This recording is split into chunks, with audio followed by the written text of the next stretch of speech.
सोलापूर जिल्ह्यामध्येच पाटकुले या ठिकाणी मोठी ओबीसींची एल्गार परिषद घेत आहेत। जरांगेंना प्रतिस्पर्धी ठरवण्यासाठी एक सरकारी यंत्रणा लावली गेली अशा पद्धतीची धमक्या आवाजात चर्चा आहे। एकूणच तुम्ही हाकेंच्या भूमिकेकडे कशा पद्धतीने पाहता? कारण ओबीसींचे मोर्चे सुद्धा आता महाराष्ट्रभरामध्ये निघायला चालू झाले आहे। एक जात एकमेकांच्या जीवावर येऊन ठेपल्याचं चित्र पाहायला मिळतंय।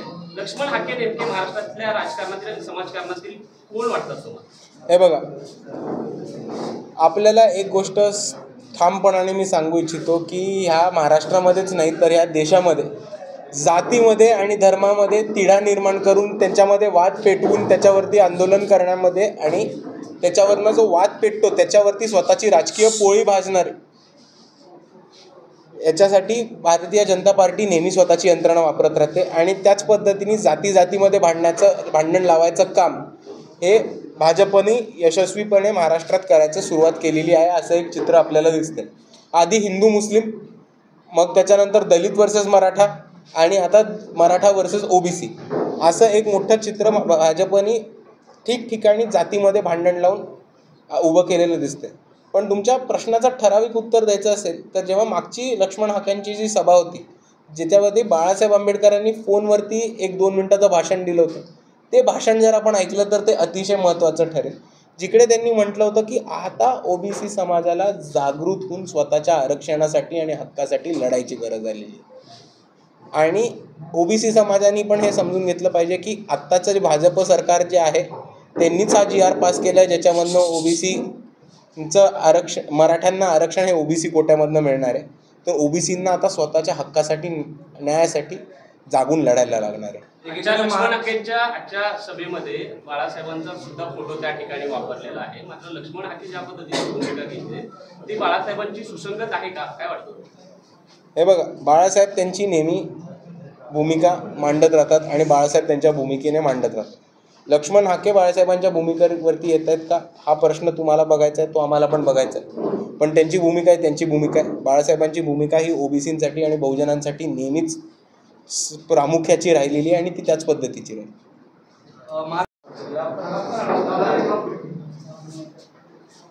सर्वांना जय भीम। महाराष्ट्रभर आपला युवा एल्गार सभांचा प्रोग्राम सगळीकडे चालू आहे आणि त्याच्याचबरोबर सम्यक विद्यार्थी आंदोलनाच्या सुद्धा मीटिंग्स ह्या चालू आहेत। त्याच अनुषंगाने आज अक्कलकोटमध्ये सभा झाली होती। येणाऱ्या स्थानिक स्वराज्य संस्था, पक्षांतर्गत बैठकी आणि त्याचबरोबर एक कार्यकर्ता मेळावा या स्वरूपाचा एक कार्यक्रम आज आम्ही अक्कलकोट येथे पार पाडला आहे। ह्याचाच लागून आपले काही प्रश्न असतील तर आपण विचारू शकता। साहेब, येणाऱ्या स्थानिक स्वराज्य संस्थेच्या निवडणुकीत वंचित बहुजन आघाडीचा काय अजेंडा असेल? नेमके MIM बरोबर युती असेल का कोणते आणखीन पक्षासोबत घेऊन वंचित बहुजन आघाडी निवडणूक लढवणार आहे? येणाऱ्या स्थानिक स्वराज्य संस्थांमध्ये वंचित बहुजन आघाडी पूर्ण ताकदीने लढून जिंकण्याचा हा आमचा अजेंडा आहे। बाळासाहेब आंबेडकरांनी त्यांची भूमिका बऱ्याच वेळा स्पष्ट केलेली आहे की भाजप आणि भाजप सोडून जे मित्रपक्ष आहेत, म्हणजे भाजपचे मित्रपक्ष अजित पवारांची राष्ट्रवादी आणि एकनाथ शिंदेंची शिवसेना, हे 3 पक्ष सोडून आम्ही कोणाशीही युती करू शकतो आणि हे युती करायचे अधिकार स्थानिक बॉडीजकडे म्हणजे जिल्ह्याच्या बॉडींकडे आणि शहरांच्या बॉडीकडे आहे आणि ते लोकल पातळीवरती युती करून इलेक्शन्स लढवल्या जातील। ज्या ठिकाणी युती होणार नाही त्या ठिकाणी वंचित स्वबळावरती निवडणूक लढवेल पूर्ण ताकदीने। बंजारा समाजाचं देखील राज्यभरात विविध ठिकाणी आंदोलन निघत आहे की एसटी मधून आरक्षण मिळावं, त्या बाबतीत वंचित बहुजन आघाडीचा स्टँड काय असेल? हे बघा, वंचित बहुजन आघाडीने बंजारा समाजाबद्दल खूप स्पष्टपणे नेहमीच भूमिका घेतली आहे। एवढंच नाही तर वंचित बहुजन आघाडीचा एक तांडा सामू चलो नावाचा एक कार्यक्रम आणि एक अधिवेशनसुद्धा वंचित बहुजन आघाडीने बंजारा समाजासाठी केलं होतं।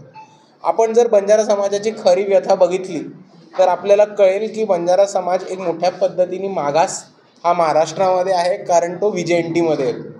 दुसऱ्या बाजूला जर आपण कर्नाटकाची परिस्थिती बघितली तर कर्नाटकामध्ये बंजारा समाज हा SCमध्ये येतो आणि तेलंगणा आणि आंध्र प्रदेशमध्ये बघितलं तर बंजारा समाज हा STमध्ये येतो। आणि जर मूळ आपण राजस्थानमध्ये बघितलं, जिकडनं बंजारा समाजाची म्हणजे जिकडनं मूळ हा बंजारा समाज येतो, तर राजस्थानमध्ये बंजारा समाजाला OBC स्टेटस मिळतं आणि ह्याच्यामुळे बंजारा समाजावरती खूप मोठे प्रॉब्लेम झालेले। तांड्यांवरती एक मागास परिस्थिती आली। त्याच्याहून महत्त्वाचं, बरेचसे बंजारा तरुण हे वीटभट्टी कामगार, ऊसतोड कामगार म्हणून काम करताना दिसतं. आणि ह्याच्यावरती एक पॉलिसी लेवलवरती वंचित बहुजन आघाडीने ऑलरेडी प्रोग्राम घेतला आणि त्याच्यावरती आम्ही काम करतच राहू.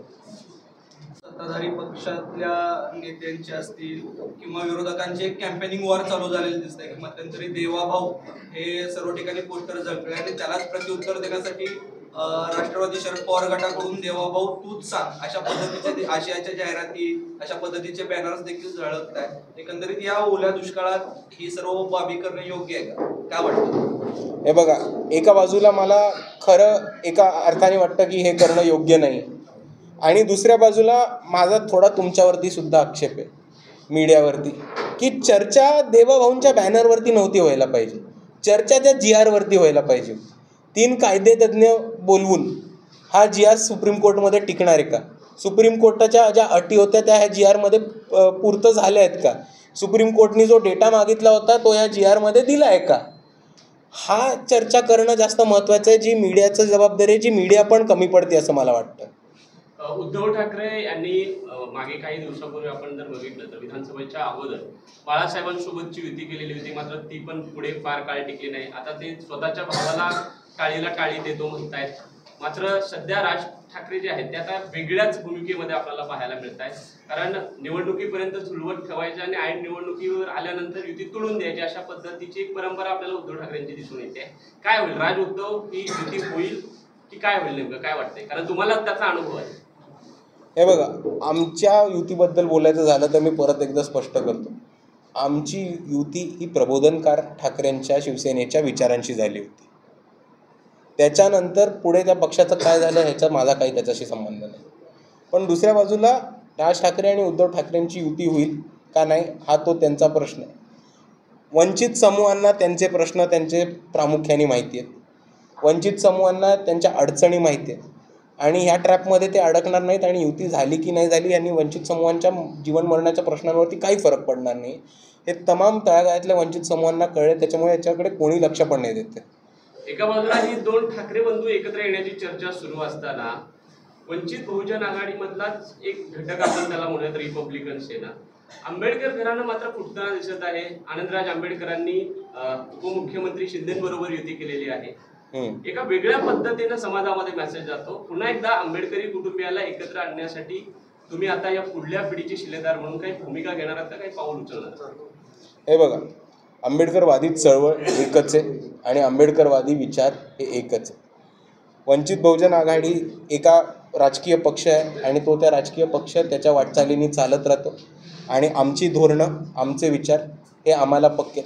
आणि त्याच्यापुढे मी जाऊन हे पण सुद्धा सांगू इच्छितो की आपण जर बघितलं तर 99% आंबेडकरवादी चळवळ ही वंचित बहुजन आघाडीबरोबर आहे, आणि ते बाळासाहेबांच्या विचारांना आणि भूमिकेला मांडणारे आहेत. मात्र काकांना परत सोबत आणण्यासाठी तुम्ही पुतणे म्हणून काही प्रयत्न करणार? हे बघा, काका आमच्या सोबत आहेत, काका कधी दूर गेले नव्हते. एक राजकीय विचार वेगळा असू शकतो पण घर एकच.